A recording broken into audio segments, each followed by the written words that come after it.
So, if architecture is not that simple, then here's the real question. Do people actually experience architecture the way architects think they do?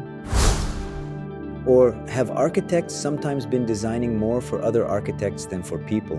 That was the uncomfortable question Robert Venturi began asking, and the more he looked at cities, the more strange the situation became. Because architects talked endlessly about proportion, purity, space, geometry, composition, but ordinary people?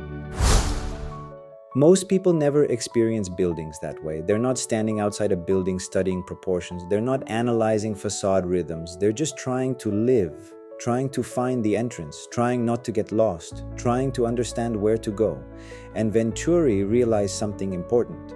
If architecture wants to understand reality, then maybe architects need to stop looking only at what architects admire and start looking at what people actually respond to.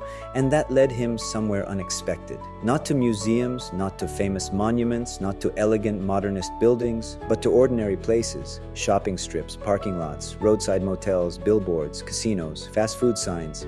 Not because he thought they were beautiful, but because those places revealed something honest about human behavior. And eventually, that investigation brought him to Las Vegas. And this is where his thinking becomes really interesting, because Las Vegas, in many ways, was almost the opposite of modern architecture. Neon everywhere, gigantic signs, visual noise, commercial chaos. To many architects, it looked vulgar, even ugly. But Venturi noticed something important. People understood it instantly, and that mattered. Because people moving through Las Vegas were not behaving the way architects imagined. They were driving fast, distracted, tired. They were not analyzing architecture. They were simply asking, where is my hotel? Which casino is this? Where is the restaurant? How do I get there? And suddenly, Venturi realized something critical. People were not reading architecture. They were reading symbols, signs, messages, communication. And if architecture wants to deal with reality, then maybe communication is not secondary to architecture. Maybe it is architecture. And that changes everything, because now architecture is no longer only about space and form.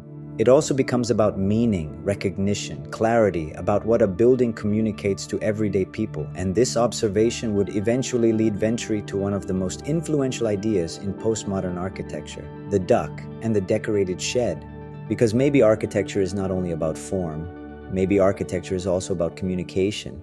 And that brings us to the next question. When we design, are we designing buildings, or are we designing what people actually understand?